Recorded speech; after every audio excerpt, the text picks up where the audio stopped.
Broadcasting live. It's America's longest running talk show on computers. It's Computer America, bringing you the biggest names in technology with guest interviews, new products, and your emails. Listen live at computeramerica.com on any device around the world. Email the show at live@computeramerica.com or find us on social media. Be sure to check out our website for contests, giveaways, show notes, live video stream, podcasts, and more. You're listening to Computer America.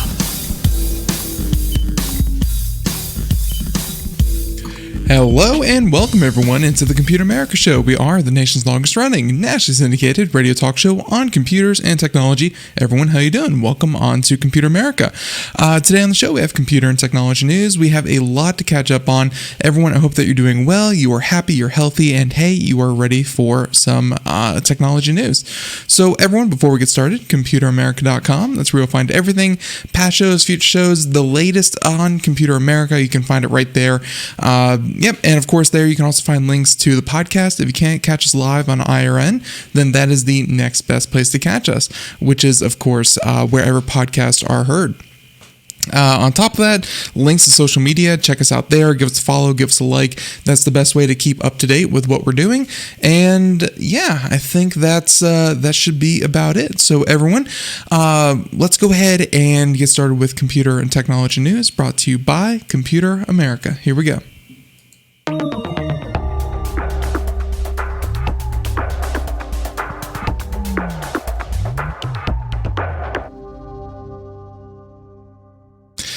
Okay, so I think that for our first story, and we're going to go to a publication that we don't normally go to. Actually, let's see if I can find one actually a little bit better. Let's see. I think that'd be right here, and I might be able to pull it from. No, I don't see here. Okay, we're gonna go ahead and go with it. Not my favorite publication, if I'm being honest, but here we go. The New York Post. They have an article, although I've seen it covered in a couple other places. So this coming out of Sweden, so not exactly like the New York Post has a complete monopoly on the news out of Sweden. But check this one out. Very fun kind of thing.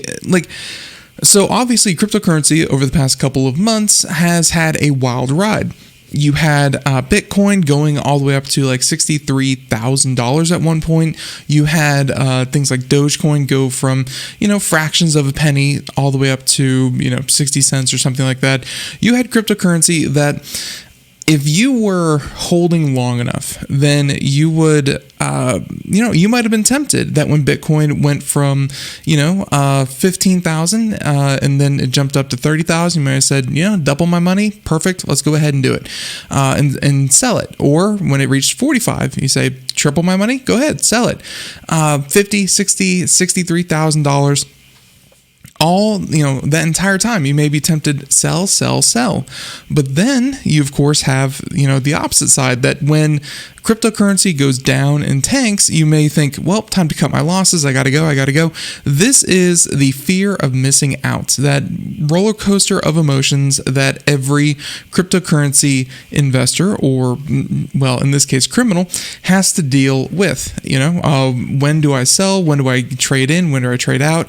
But the true mad geniuses are the ones who actually hold. The ones who they have invested in it. In this case, this was through drug deals.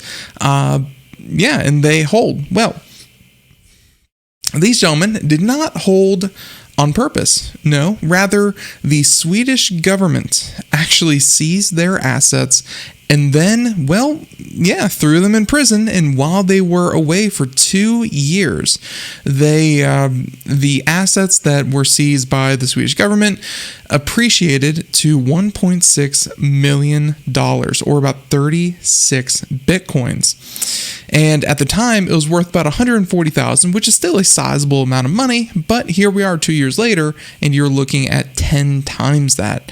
It is pretty incredible. They explained on Swedish radio that 2 years ago, she successfully argued in court that the drug pusher should be stripped of his proceeds, 36 Bitcoin, which at the time was worth about $137,000. But by the time the Swedish Enforcement Authority began auctioning off the crypto, Bitcoin had skyrocketed in value, and only 3 had to be sold to amount to the value that was booked at the dealer's profit at the time of his arrest. So essentially, he made $140,000, which means that the remainder that it is now worth, that those 36 Bitcoin, works out to about $1.66 million. Pretty crazy. And saying, quote, the lesson to be learned here is to keep the value in Bitcoin, but that the profit from the crime should be 36 Bitcoin, regardless of the value of the Bitcoin at the time. So due to a clerical error, or rather, kind of Vogon red tape kind of deal, you have, they put the value in, I'm sure, their local currency that amounted to $137,000. So that's all they had to repay. When it came time to sell, there you go. They get to keep the remainder. And it was actually probably much more profitable to sit in jail for 2 years and not be able to do anything than it would have been to be out there doing other illegal activity. So they say that it is unfortunate in many ways. It has led to consequences I was not able to foresee at the time. The prosecutor added that the case was the first in the country's legal history in which cryptocurrency was seized, so there was no legal precedent to look toward. Saying that, quote, I think we should probably invest in an internal education in the prosecution authority, as cryptocurrency will be a factor we are dealing with to a much greater extent than we are today. So that would be, future training should include some form of education about cryptocurrency, which I think is completely fair, especially when it comes to law enforcement, because while a lot of people say that cryptocurrency is the currency of the future and it's going to be great, for transaction speeds and decentralized and yada, yada, yada, it does tend to be favored by those of ill repute. So yeah, law enforcement is going to have more run-ins with cryptocurrency. Now, they're saying that the more we increase the level of knowledge within the organization, the fewer mistakes that we will make. They say that because crypto transactions, which are recorded on the blockchain, are untraceable by governments and other central authorities like banks, they're often the preferred payment for ransomware hackers and other criminals. Untraceable asterisk. You can still trace it down, but of course, how many hoops do you have to jump through before it becomes kind of lost in the miasma? It's I'm glad that they are looking to educate themselves some more.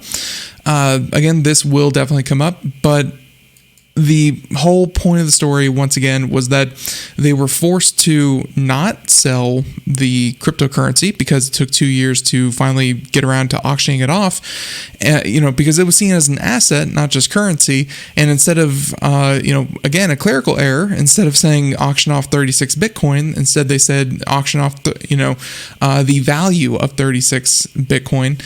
They got to pocket the rest. So very, very, I guess kind of fortunate for that gentleman. Might not have to sell drugs at this rate, but there you go. It's a very strange story indeed. Now, lots of different stories that we could talk about here. I think this might be the biggest one, and really one of the biggest stories of the day.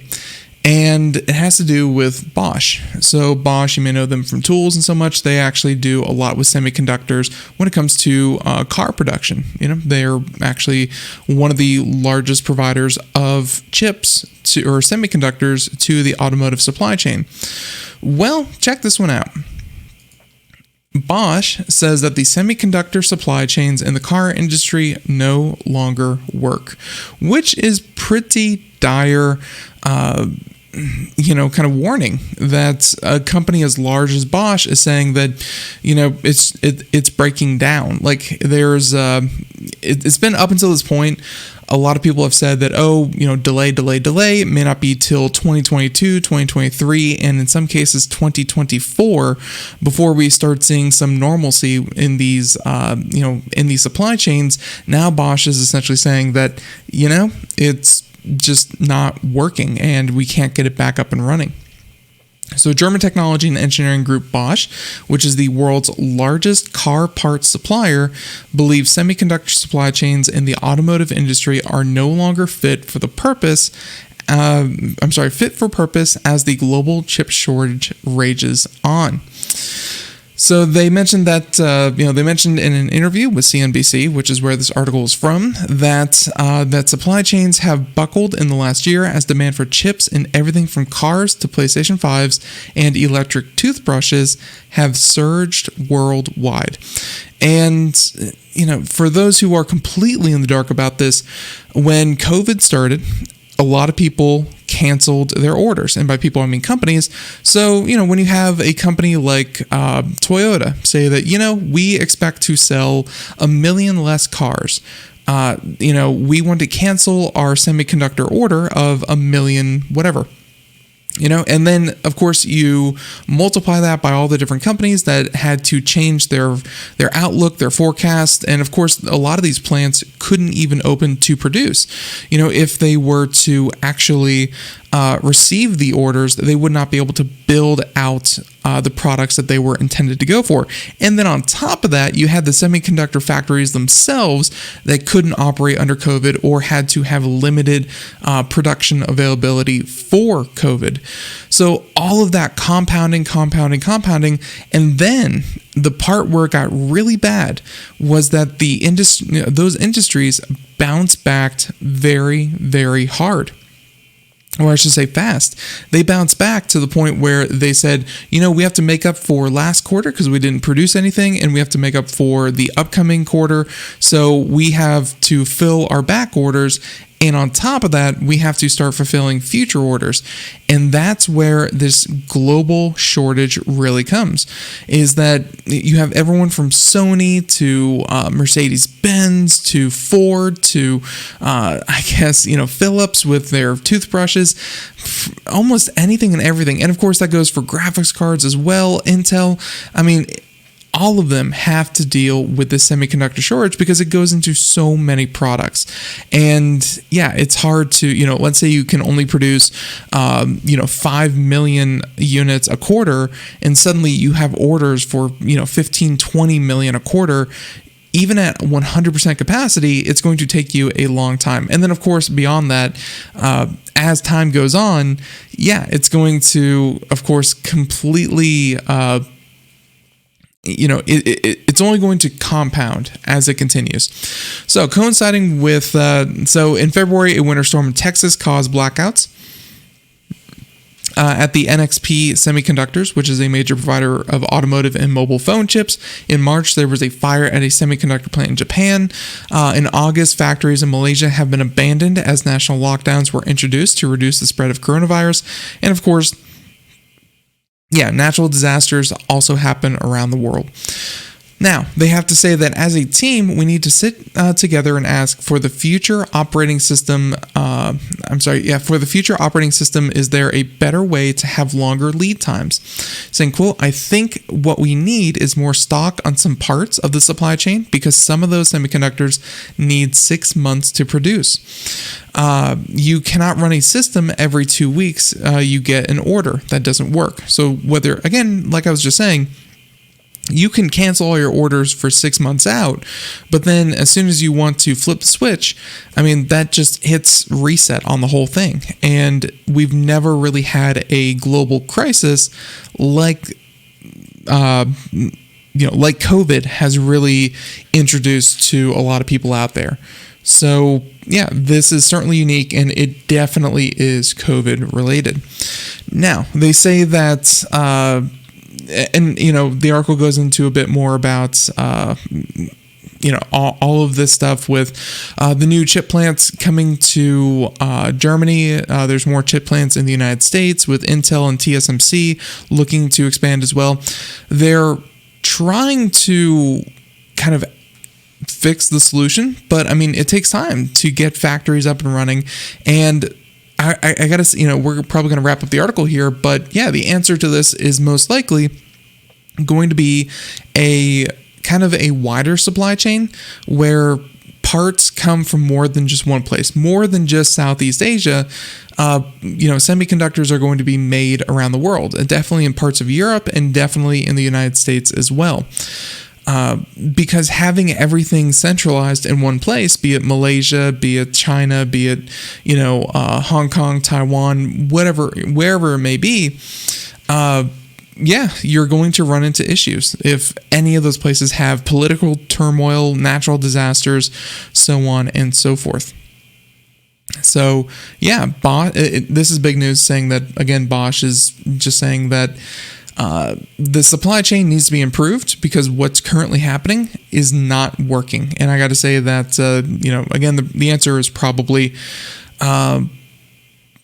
just more chips from different places. That seems to be the best answer.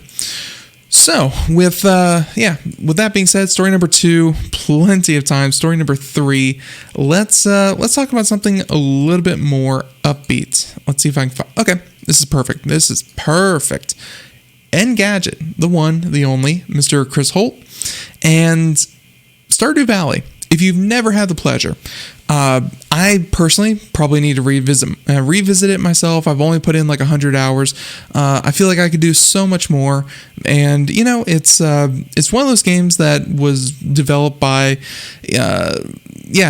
Concerned Ape, so a single person, and puts out a lot of content, a lot of updates. Definitely a unique mixture of a fantastic project and lots of passion, and it all comes together into a really great game. Well, for everything that I thought the game was, and the ability to have single player and, kind of do what you want, build your own farm. It's kind of like a farming simulator, resource management, kind of relationship, almost sim-esque kind of thing. It's heavily kind of set your own goals and, kind of do your own thing kind of game. Well, Stardew Valley is, as all of you would expect, having a $40,000 eSports tournament next month. There you go. Saying that eSports is most commonly known for League of Legends, Rocket League, Call of Duty Warzone, so on and so forth. Essentially things that are competitive, first-person shooters, MOBAs, that kind of thing. Things that have a very clear one side beats another. But a chill farming simulator might not immediately spring to mind, but Stardew Valley players will face off for thousands of dollars.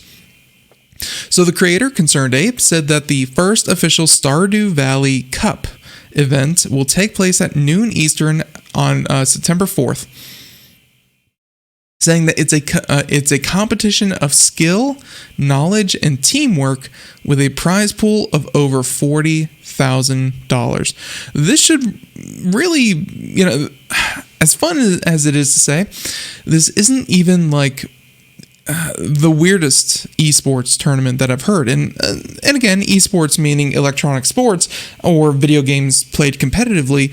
Remember, there was just recently the farming simulator esports tournament where you had to farm hay and bale it and stack it with a competitive team that took like 40 minutes around. It was a truly high-octane farming simulator gameplay that you could watch. Well, so the creator in Stardew Valley, streamer Zach Unsurpassables Hartman, have concocted more than 100 challenges for competitors to tackle. As Kotaku notes, 4 teams of 4 players will each have 3 hours to complete as many of the tasks as they can. The challenges include things like giving someone a gift that they love at the first feast of Winter Star, 25 points, winning the ice fishing contest, 15 points, completing item bundles in the community center, 10 points each, things like that. So essentially, objectives in the game that you would normally do at your own pace and you kind of focus on one thing or another. Instead, 4 teams of 4, and they're going to try to complete as many of them as fast as they can. Hartman will also add 5 surprise challenges during the event, each of which are worth about 50 points, so competitors might have to adjust their plans on the fly. Nice little twist there. So the 2 creators will be commentators for the event, and they say that it's actually not the first competitive Stardew Valley event with cash at stake. A few Stardew Twitch Rivals competitions have taken place. One event in 2019 had $35,000 on the line and included challenges like catching all 5 legendary fish as quickly as possible and obtaining the most gold. So there you go.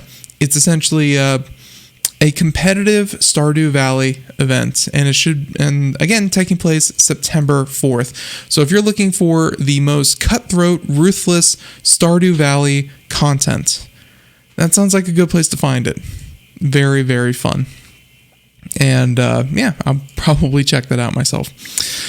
Okay, let's see. So let's go from the ridiculous to the ridiculous indeed. Microsoft seems to have made a little whoopsie. And they're saying that a data leak exposed 38 million records, including COVID-19 vaccination statuses. Though, in my experience, if someone is vaccinated, they will tell you. And if someone is not vaccinated, they will definitely tell you. So I don't know if that's really that big of a leak, but I digress. Saying that around 38 million records from north of 1,000 web apps that use Microsoft's Power Apps portal platform were left exposed online, according to researchers. The records are said to have included data from COVID-19 contact tracing efforts, vaccine registration, and employee databases, such as home addresses, scary, phone numbers, social security numbers, and vaccination status. I hope that these companies start getting held to task for keeping things like, hey, your social security number and your home address, available in plain text for anyone to see. It's pretty crazy.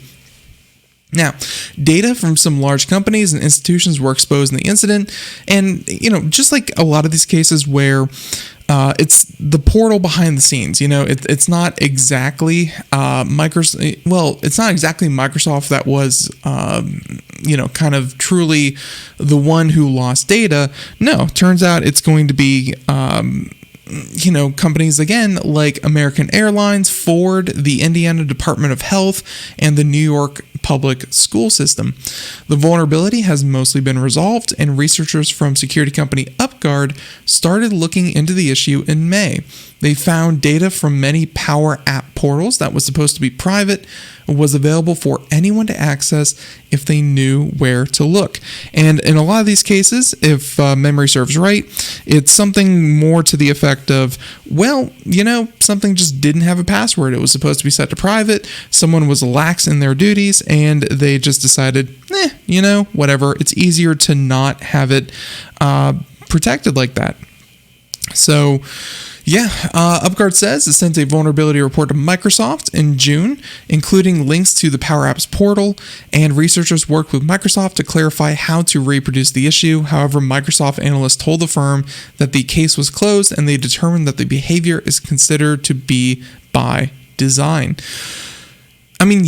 Not setting a password for a server is definitely by design. Not protecting it is against the law, but not setting it is definitely by design.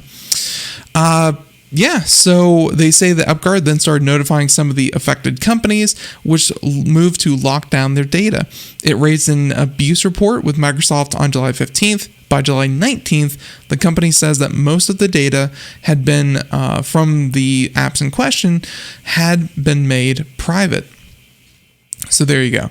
By the way, Microsoft provided us with the following statement saying, quote, "Our products provide customer flexibility and privacy features to design scalable solutions that meet a wide variety of needs. We take security and privacy seriously, and we encourage our customers to use best practices." Okay, so Microsoft is passing the buck here. If I, can read their statement right, which is right here. Essentially Microsoft is saying that it's in their app, and we can't make people although I think that they could. We can't make people use passwords and use best practices. But yeah, if that meets their privacy needs to not have a password where people store social security numbers and addresses, then that's that's their configuration. It's our product, but it's their account. So they said that earlier this month, Microsoft said that the Power Apps portal apps will keep data private by default when developers harness the APIs. In addition, it released a tool for developers to check their settings. So a little bit of help. So the incident underscores the fact that a misconfiguration, no matter how seemingly minor, could lead to serious data breaches. So they mentioned that doesn't appear to be the case here. Still, it goes to show that the developers should probably triple check their settings, especially when plugging in an API that they themselves did not design. So, yep, that seems to be really the heart of it, where APIs are super powerful. People can definitely pull a lot of data and share a lot of data, and it seems like if there's going to be any kind of compromise in this system, it's going to come from either it's either going to come from the servers where you store the data, or it's going to come from the APIs where you send, receive, and utilize the data. Those seem to be the two biggest threats to privacy, at least from a lot of these stories that we have definitely heard. And by the way, the affected users include they say that among the most sensitive information that was left open were 332,000 email addresses and Microsoft employee IDs that are used for payroll. The company also says that more than 39,000 records from portals related to Microsoft's mixed reality were exposed, including usernames and emails. So obviously Microsoft payroll and a lot of other issues. So there you go. It's just unfortunate, but again, Microsoft could have definitely had these tools in place to say that, and they even do it here, on a basic desktop. They're like, hey, some things aren't configured right. If you turn this off, if you turn that off, you're not secure. They give you a little warning. Why wasn't something like that they do for individual users used for much more important large customers? Yeah, who knows? But hey, they're passing it on to people not doing their due diligence. So let's see, I closed that by accident. Let's go ahead and continue on here and talk about something else. How about we talk about Elon Musk? And he has been like the guy when it comes to over-promising. And I appreciate that. I feel like there's plenty of Tim Cooks in the world that are going to tell you a timeline and they're going to stick to it. We need more people like Elon Musk that are going to say, we're going to have it to you by tomorrow and you're all going to love it. Odds are, no, you're not going to have it by tomorrow, but it sets up the expectation and it kind of gets you excited. It's not just sitting there waiting for things to happen. They can happen any moment. And, hey, that may just be the tech journalist in me just finally, getting excited about just being like, oh, something different. Well, Elon Musk definitely does that. though even he himself has set an ambitious timeline for level 5 autonomous driving. And if you don't know what that is, level 1 is your basic car with, if you're lucky, rear view mirrors. Level 2 is, a few safety features, things like backup detection, sensors, radars, things like that, maybe blind spot detection. Level 3 is what you have with, lane assist, keep assist. You can take your hands off the wheel. It'll cruise control, things like that. Level 4 is what Tesla's trying to get, where, you can take your eyes fully off the road and, other than like certain things like parking or city streets or, whatever it may be, very, very minimal input from a human. And then level 5 is just full-blown, no steering wheel in the vehicle, no brake pedal, no gas pedal.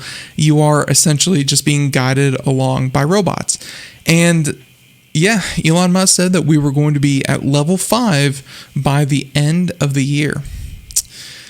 That's ambitious, no matter which way you cut it. That is ambitious. Well, yep, check this one out.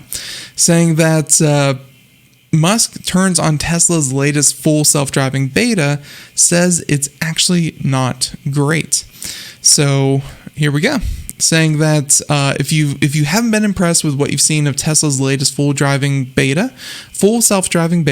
version 9.2, you're not alone, because Elon Musk agrees. Saying that, quote, FSD beta, so full self-driving, notice how they have stopped using autopilot, because autopilot is what got them in trouble with some government regulators. But full self-driving beta is actually not great IMO, he said in a tweet. But Autopilot AI team is rallying to improve as fast as possible. There you go. Saying, and he also mentioned in the same tweet, we're trying to have a single stack for both highway and city streets, but it requires massive neural network retraining. And yeah, whenever someone says massive neural network retraining, that means they have to start over from scratch because their data was not that good. And that's really hard to do. It's almost like developing a whole new AI, which, it is developing a whole new AI. So while Tesla's full self-driving can perform impressively at times, videos from beta testers show it falling short at critical moments. In one video, a car approaches a small construction site and suddenly steers towards a hole marked by orange cones. Earlier betas have Tesla successfully making turns in city streets before surging toward parking spaces or scratching themselves by plowing through overgrown bushes, extending into the right-of-way. So clearly, just a completely autonomous, completely fully sensing vehicle, the Tesla is not. So Tesla's full self-driving feature has had a long and rocky history, and the removal of radar, along with the addition of autonomous driving on city streets, has forced Tesla engineers to redo much of the software, further delaying its release. Because before, they were selling upgrades that, for $10,000 you could get software or hardware wired into the car that would then allow future updates to be able to have fully self-driving vehicles. But now they're taking out some of those parts, obviously for cost and, try to make it cheaper. And, well, you can't really rely on data that is no longer being collected. So they couldn't rely on radar anymore. Now, the latest timeline, it's unclear if Musk thinks that Tesla will hit its year-end goal of achieving level 5 autonomy. And Musk's goal spurred questions from California's DMV and Tesla's director of autopilot software whether the timeline was feasible. And they mentioned that Elon's messaging about level 5 capabilities by the end of the year. Elon's tweet does not match engineering reality per CJ. So essentially, Elon Musk is saying, by the end of the year. And the engineers themselves are going, no heckin' way is that going to happen. So yeah, so though Musk appears upbeat about the full self-driving 9.3 beta, it's much improved, he says, it may be a dead end in terms of development. Earlier this month, Musk tweeted that the version 10 is likely to include significant architecture changes. I don't think, when you're doing something as research-oriented as this, I don't think there's anything truly useless or unused about programs like this, but will it become the basis for the final product? Probably not. Will it generate data that is completely usable by the next generation? Absolutely. So while it may not be the end-all be-all of full self-driving, well, it's a start. Well, or I should say a continuation of that goal. So there you go. Now, easy enough, and I hope that they actually do get it at one point. Now, how about we go ahead and talk about one of the biggest stories last week, OnlyFans. You may have heard about it. Well, to a lot of people, they are almost synonymous with the content that they are now trying to ban. Well, the CEO on why it banned adult content, and the answer is banks, which makes sense.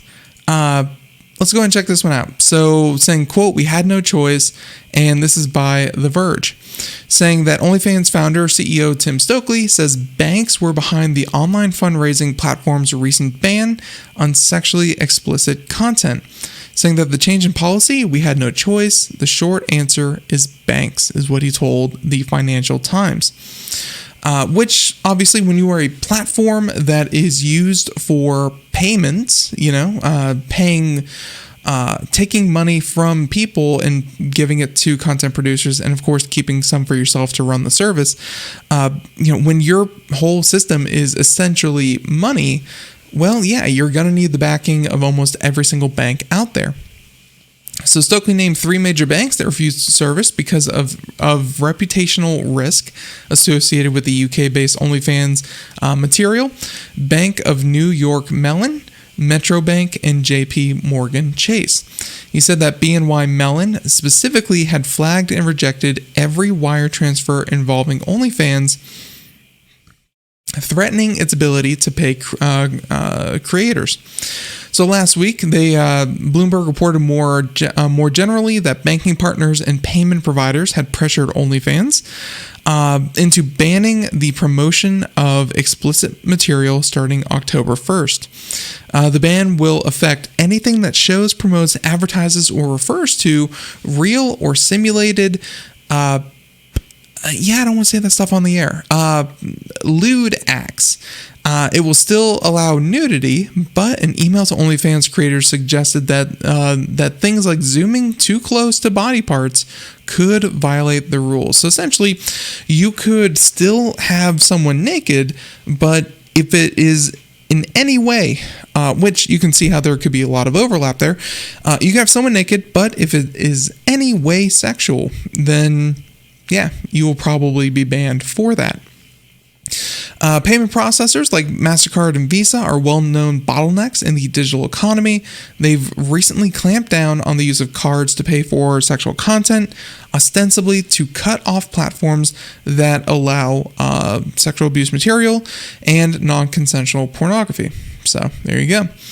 OnlyFans is the latest of several web companies to purge or limit sexual content, and that includes Tumblr, Patreon, and eBay.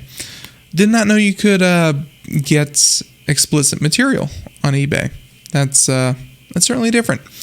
Now, in addition to payment-related pressures, the company serving these workers face heightened legal risk after 2018 passage of FOSTA SESTA. And Apple and Google's App Store restrict this material as well, where essentially, and it's almost like the craziest thing. There is a full-blown, I don't want to say conspiracy, like there's a full-blown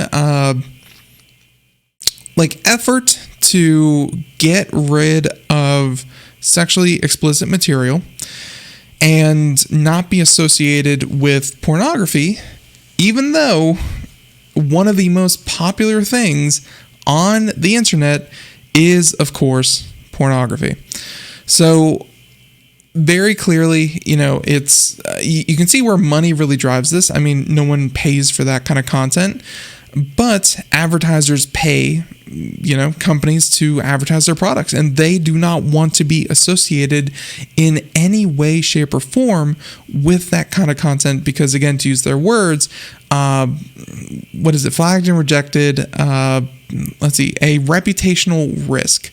So by managing their reputational risk, they are trying to get rid of one of the pillars that is really holding up the entirety of the internet, or at least, one of the types of content.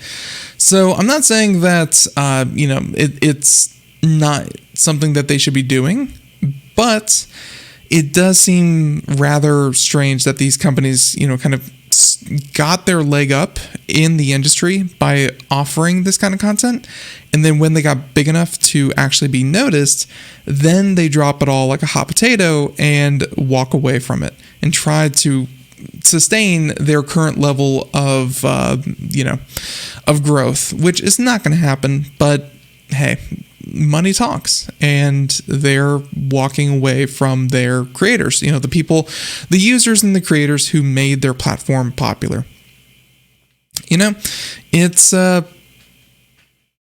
It is what it is. So let's see. I think that for our next story, ridiculous to ridiculous. I can't do it just yet. I need something a little bit more serious to bite down on. And how about this? COVID. And a lot has happened in the last couple of days where Facebook has really tried to look at their most popular post and, see what is the state of Facebook. And Facebook in particular has a problem with misinformation.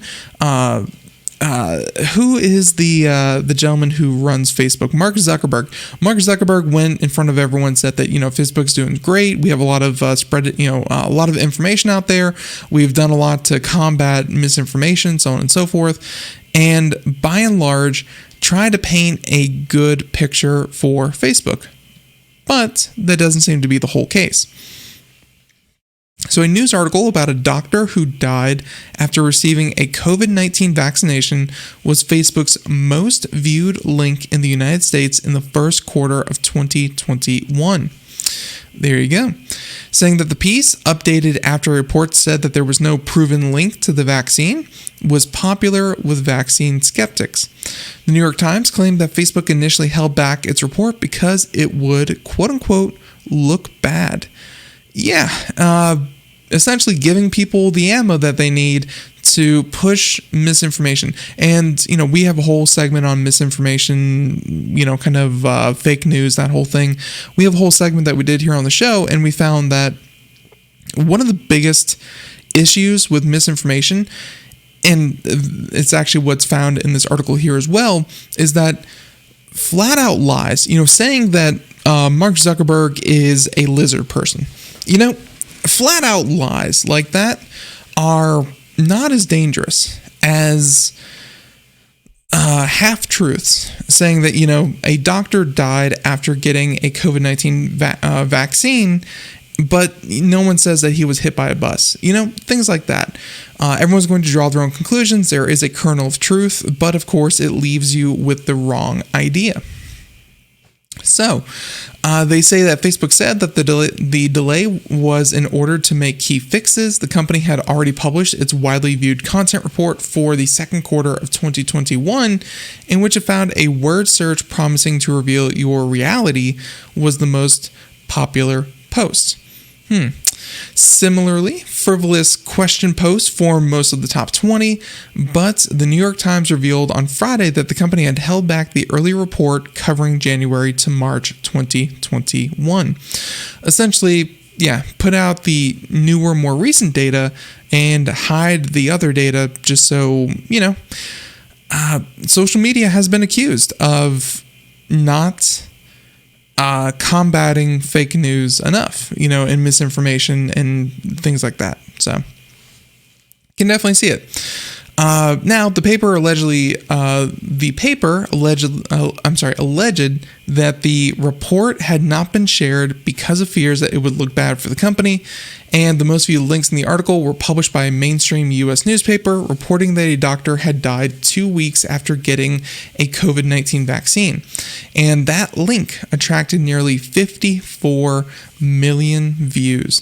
This was, of course, about the time when a lot more people had wide and ready access to the vaccine. So I'm sure that they were very keen on looking at any kind of possible side effect or issue with the vaccine. So it was a half-truth that struck a very timely moment. The article had subsequently updated to reflect the finding that they were not responsible for his death again. Health bodies around the world have deemed the vaccine to be safe and highly effective, and the first quarter report also revealed that the 19th most popular page on the platform belonged to the Epoch Times, which has been accused of spreading conspiracy theories as well. Now, they said that after the publication of the New York Times story, Facebook released the report. A spokesperson from the company said that, quote, "We consider making the report public earlier, but since we knew the attention it would garner, exactly as we saw this week, there were fixes to the system we wanted to make."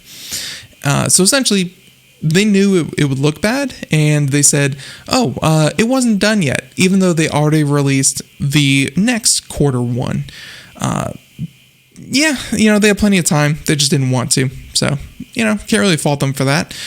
They said it would make them look bad, and then they released it, and it made them look bad. So, can you really blame them?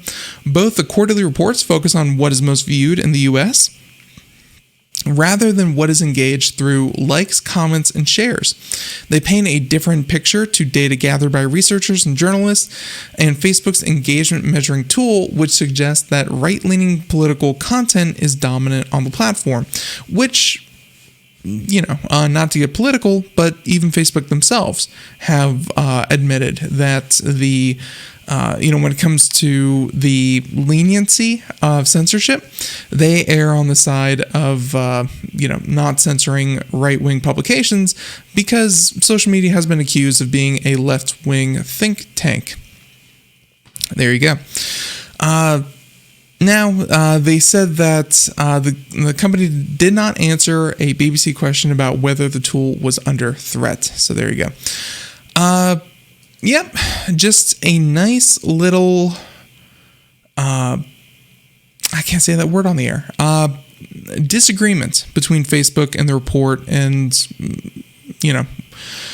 how bad it looked. So, but I think that they knew, and I think they delayed it until the next one so it wouldn't be so bad.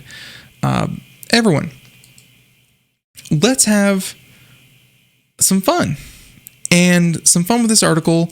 If you like video games, then, and also you happen to be one out of every 20 console owners that owns an Xbox as opposed to a Switch or a PlayStation, well, you're in for a treat this holiday season, saying that Microsoft will bring cloud gaming to Xbox consoles this holiday season. There you go. Microsoft is moving into the next phase of its plan to bring Xbox cloud gaming to as many devices as possible. Starting this holiday season, Xbox Game Pass Ultimate subscribers have access to cloud gaming on Xbox Series X and S and Xbox One consoles. Pretty cool. The company, which made the announcement during the Gamescom showcase, said you'll be able to fire up more than 100 games without having to download them first. At some point in the future, Xbox One owners can play some Series X and S games through the cloud. And, for those who are wondering, why can they do this now and, why couldn't they do it sooner? It takes a lot of processing power on Microsoft's side to then be able to deliver the data over the internet in as real of a time as possible. Like, this is probably not really going to be competitive. It's going to be strictly for single player, so that the importance of latency is kept to a minimum. They say that you'll know a title is cloud gaming compatible if you see a cloud icon next to it in the Game Pass library. Xbox Cloud Gaming is already available on phones, tablets, and PC. Microsoft is also working on an Xbox game streaming stick, as well as a smart TV cloud gaming app. This summer, the company started transitioning cloud gaming onto the beefier Xbox Series X hardware after launching the service on the Xbox One S-based Blade servers. Upgrades, always great. We've often talked on the show about how great of a value that the Xbox Game Pass is. If you're just looking to spend a certain amount of money and get a lot of games in return, it's one of the best. The only problem, though, again, is that you have to own an Xbox, and not a lot of people are biting on that one. So, okay. Tons of different stories that we are not going to be able to get to. Let's talk about people actually doing good. And, it's always nice to kind of shout it out. Obviously, there's been a lot of, situations, or there's been a situation in Afghanistan. And while that's not our show's primary purpose, Airbnb does fall under kind of our umbrella of topics. And credit where credit is due, Airbnb says it plans to temporarily house 20,000 Afghan refugees. There you go. So Airbnb is planning to start housing 20,000 Afghan refugees around the world free of charge. They say that the refugees will be housed in properties listed on the platform, and the stays will be refunded by Airbnb, Chesky said on Twitter, without specifying how much the company plans to spend on the commitment or how long refugees will be housed for.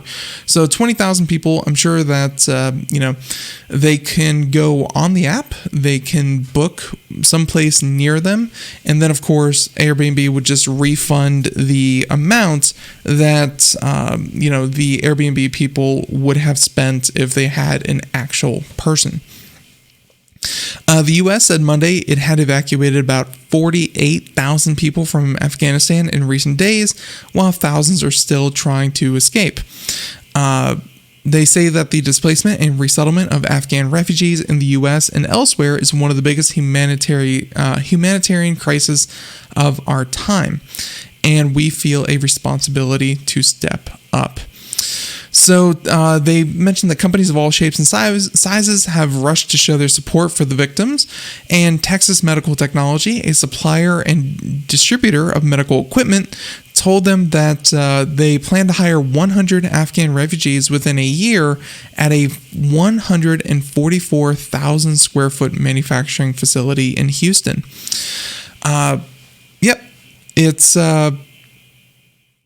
It's pretty crazy that that they're willing to do this.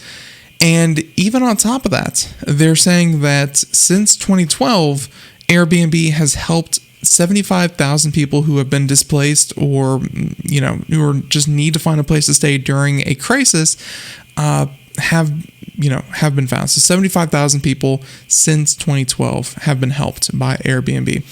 Definitely nice and a good use of the technology. So again, just credit where credit is due.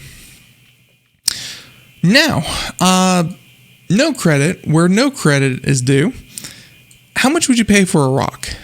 Maybe if it's a diamond, a lot of money. Maybe if it's a giant geode, maybe a lot of money. Maybe if it's gold or something, you think, you could easily get to $1 million. Well, how much would you pay for a rock that is simply a free clip art pack centered around rocks? Yes, you heard that right. Not even well done artistic rocks or actual rocks. Nope. We are back in the crazy world of NFTs, and you can see here on the screen, if you can see right there, looks like a rock on a white background. Yeah, Ether rock. A collection of 100 cartoon rocks, all based on free clip art, is a breakout phenomena, and the stakes just keep getting higher. So there you go. It's a very boring looking photo, and you can see, the vector clip art here. This is pretty much what it's based off of. All they did was just tint it brown instead of gray, and someone bought it. It's pretty crazy. They say that the premise is simple: 100 images of the same cartoon rock, each tinted a slightly different color, attached to 100 NFTs or non-fungible tokens.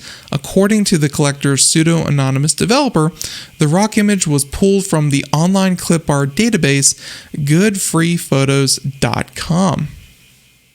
I'm sure a quick Google search helped him find that one. With fame came value, and when Motherboard wrote about it, the listed price was around $300,000 in Ether, and several high-profile crypto influencers were already on board. Last night, Ether Rock number 42, a reddish-brown iteration of the same clip art, sold for 400 Ether, or over $1.3 million. I gotta say, at this point, it sounds so much like money laundering, except they're like advertising it. I don't get it, but I guess they do. On Twitter, a UK-based trader named Tom Osman identified himself as the seller and linked to a tweet from weeks ago saying that he purchased Ether Rock 42 for just 1.7 ETH, or about $4,800, on August 4th, saying, "I think this might be the best investment of my life so far." Pretty crazy. Saying I had a hunch it would be something that collectors would want. It's the perfect combo of historic, one of the first NFT projects, scarce, only 100, some lost, a meme, literally clip art, and polarizing. So he's not wrong there. It does hit all of the, all the telltale signs of something that would go viral. Now, they're saying that it appears that whoever bought the multi-million-dollar Ether Rock is a bit of an NFT connoisseur. Transactions records show that in the past March, the anonymous buyer paid 4,200 Ethereum, or about $7.6 million at the time, for a CryptoPunk, another years-old NFT from one of today's best-known collections. They added that he and the buyer are in touch, but declined to share their identity. Ether Rock, Ether Rock isn't really about clip art. Buying the NFT doesn't get you anything beyond the token itself, which just points to an image file. The point is simplicity, a pure flex of a purchase for the truly crypto-pilled. Essentially, again, this being one of the first crypto NFTs out there on the market. Yes, it is simple. Yes, it is stupid. I think everyone agrees that a slightly tinted version of a piece of clip art is not exactly high art by any means, let alone one that should sell for $1.3 million. But it's a nice combination of slightly historic, slightly different because it is an NFT, and it's just enough that someone is willing to pay for it. And at the end of the day, isn't that what art truly is? Is valued at what someone will actually pay for it.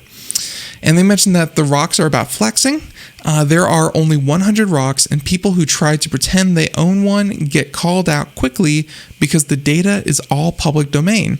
You can see when a rock is moved to a new wallet address. Essentially, also on top of that, who's claiming that they own one of these things? What social circles are you hanging out with that having an Ether Rock or an Ether Rock is truly a flex? I don't know. So an Ether Rock's star keeps rising. 2 days ago, the controversial crypto entrepreneur Justin Sun tweeted that he purchased an Ether Rock for himself, $500,000 through, though the number was more like $600,000. Yeah, it's skeptics of the blockchain clip art bonanza abound, but Osman maintains that all press is good press. And they're saying that essentially because, hey, myself, I'm sitting here talking about it, even though they all agree it's stupid, if you've heard about it, it's that line from Pirates of the Caribbean where he's like, you are by far the worst pirate I've ever heard of. And he's like, well, you've heard of me. Same thing here. This may be dumb, but hey, at least it's popular and dumb at the same time.